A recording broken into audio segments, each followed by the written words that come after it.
and welcome to Hixxy Studio. In this video I am going to show you how to make this hanging decoration.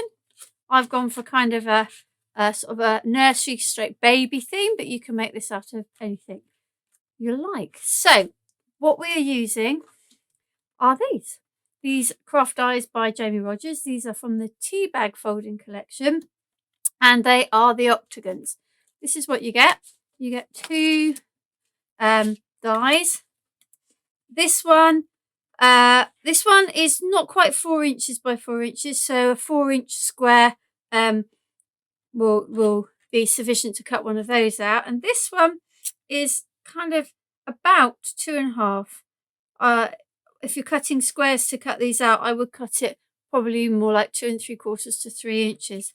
So on the center of the packaging, you are given some basic folding techniques, and although this shows the petal die, the Octagon die, these folds will work for all of the dies in this range. What I would say though is there are way more folds out there than this. I found a great site called handcraftedgreetings.com, and the lady there, she's got a whole load of amazing different folds, and I've chosen a few to show you today. Now there are a couple of folds which are specific to octagons, which I have on another video, but pretty much anything that you can do with a square you can do with the octagon. It will look a little bit different because obviously you've got, if you take this, if this was like you're missing these little bits from each part of the square, so you get a kind of a different end effect, but the technique, the fold is still the same.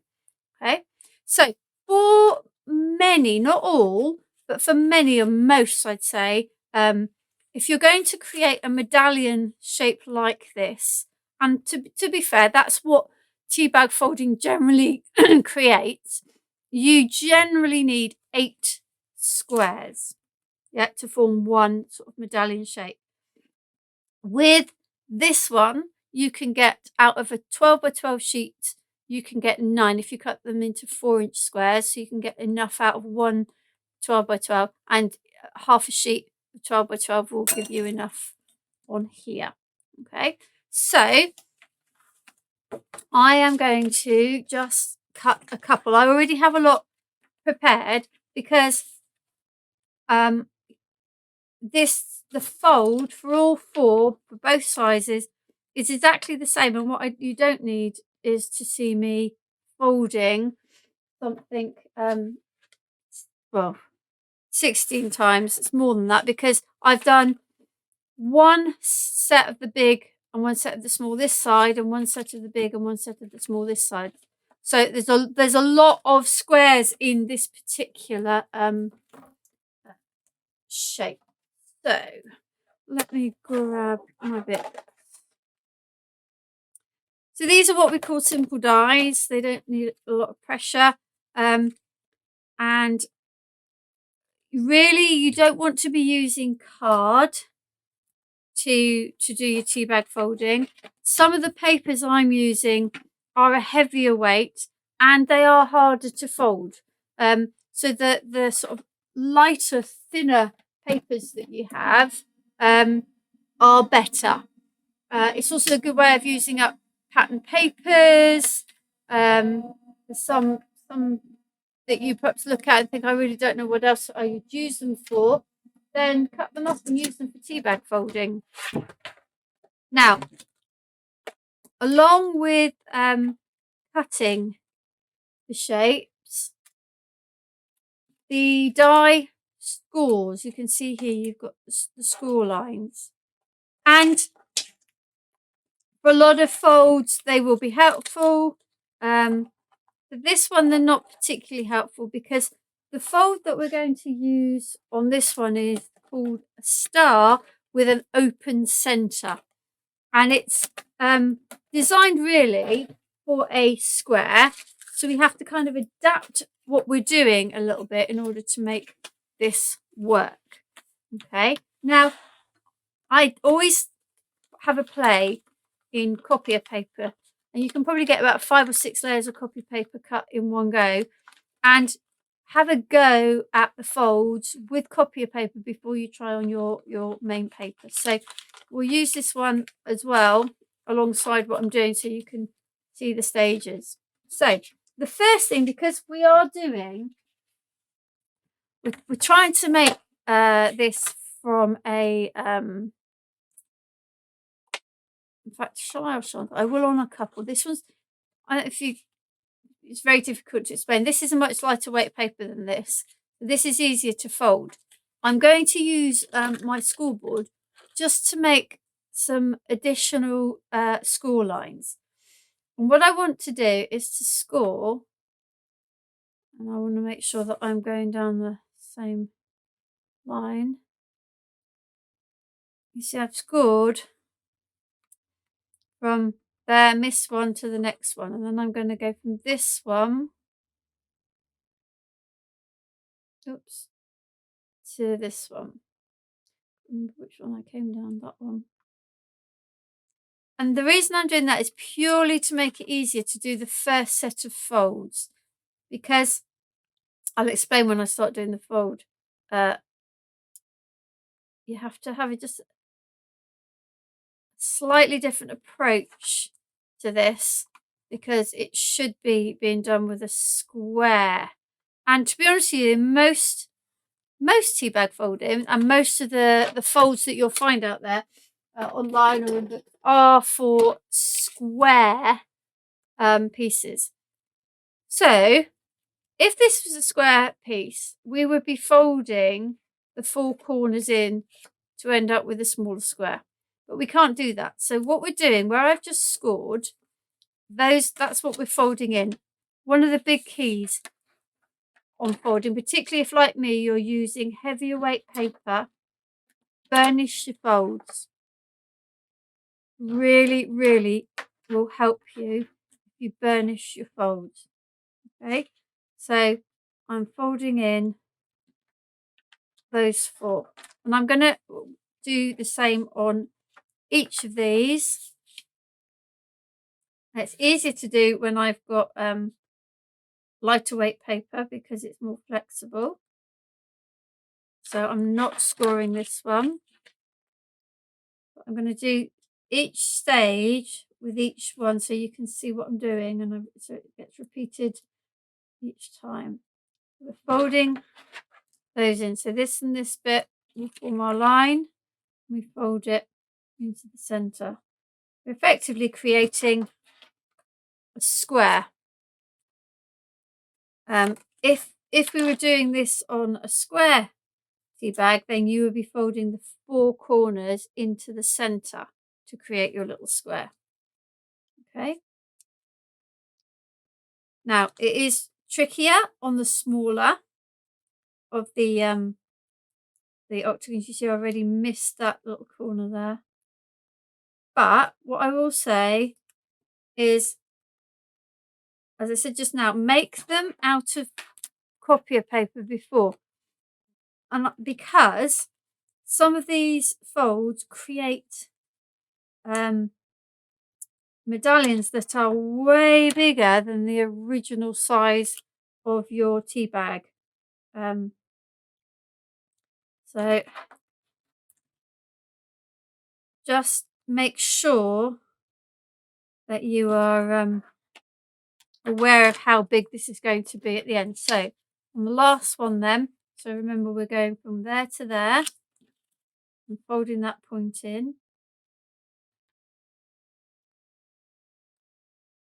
And burnish.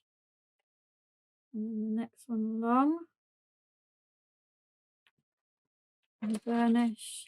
Now, with the best will in the world, I never ever get these all exact, but they are quite forgiving as long as you're there or thereabouts. These are really quite forgiving. So I have my 4, and I'm going to go over this side just to reinforce those folds. And you can see that they're not completely square, but they work. So that's where we're at so far. Okay. We're going to now turn them this way. Oops. Okay, and our next job is to fold those into the center. Okay, so that's what I'm going to do now with each of these. Now, if you can still see your score lines, you'll be able to see where the center is. I can't quite on this thick paper, but you can kind of judge it. So I'm folding those in to the center like so. Same here. Fold one point into the center. You see, I can see them more on this one.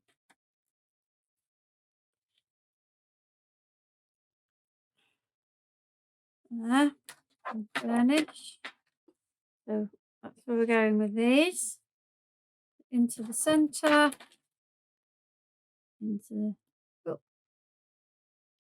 the center. Okay, and then this one. So that's our second stitching. There's just one more step for this particular fold. Okay. So I might show you on my piece of copy of paper. And we turn it over that way and we fold that up. Okay. So we'll do that with these. We turn it over and we fold it up. Now, you might be going, oh no, I can see that little bit. Yes, you can. But when you use this to create your medallion, you won't see it. If you choose to arrange them in different ways, and there is no rules to say you can't, just arrange 4 of them or whatever, but you don't have to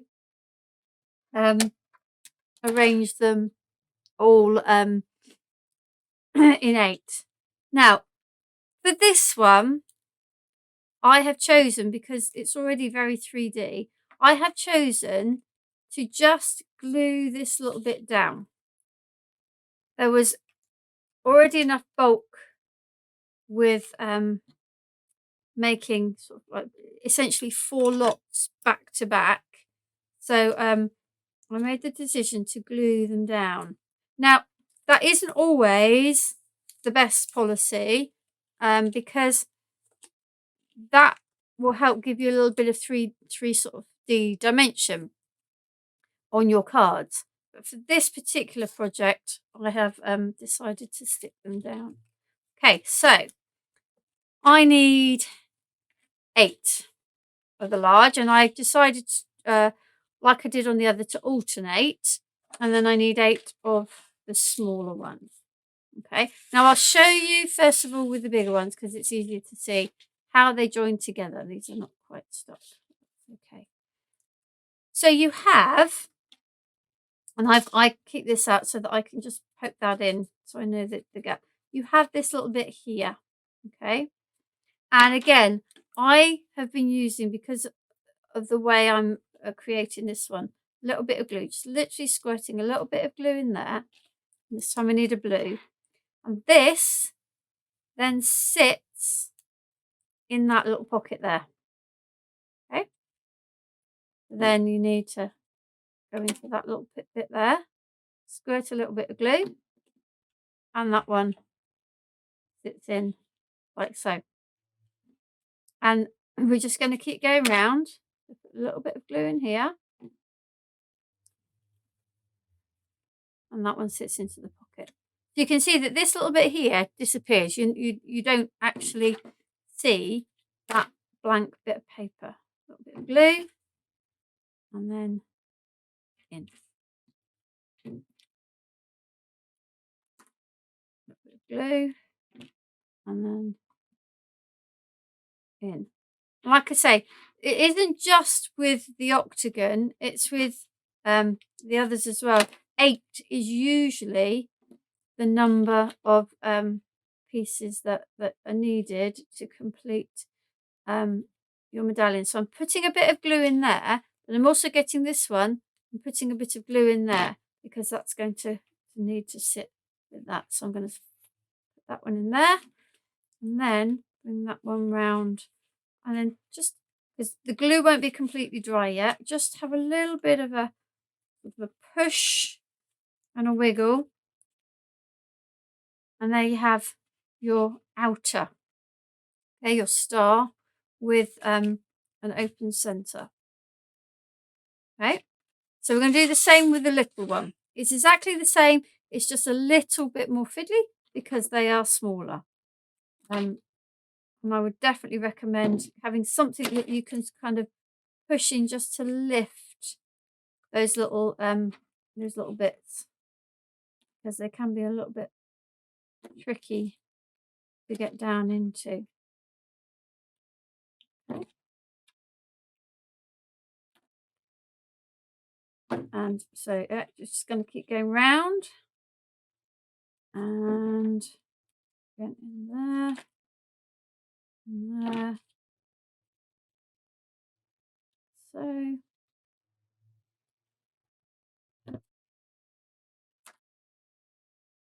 and there. Now, if you were sticking this to a card, I wouldn't necessarily be putting the glue in these little pockets. I would be gluing it behind and down onto the card. But because this isn't going onto a card, it's kind of sort of free hanging, if you like. I want to make sure that it's not all going to come apart. That's going to go into that one, and this one needs to go in there. And again, you just have a little bit of a push towards the center, and there you've got your open centered star with the smaller one. And then all we need to do is to join them together. Now, at home, I would leave the layers to dry before trying to stick them together, but this one obviously is going to be wet. So I'm going to stick this on here, and I'm going to use 3D glue gel. And that's why it takes a while to stick. Trying to stick this with acrylic glue, with all of this lumps and bumps and round, it isn't going to happen. It just is quite tricky. So a little bit of glue gel like that, and then just stick them over. Make sure you've pretty much lined up the two holes. Okay, so again, the way I stick them together is exactly the same, but before I do that, I'm going to use this one that's already dry to attach some ribbon. In fact, I will do it on this one because it's easier to do this here. That one will be trickier when it's stuck together. So, pair of scissors, pair of scissors. And I'm just using some red liner tape to stick in here, and I've not stuck that down very well. It's hanging over the edges and it's all creased, but you get the idea. Okay, so I need a pokey tool to try and lift this.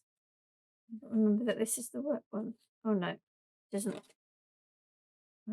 I've made a mistake. Not a mistake, I've swapped them over. I thought this was the one that wasn't set. Not to worry. You'll survive. Okay, so I'm going to, I think I've got too much, so I'm going to stick one bit down. And I'm just going to see what I would like, probably about that much. So we'll get rid of that. And then I'm going to stick that like that.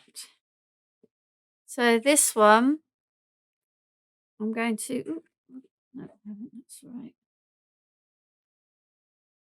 Need some more red liner tape.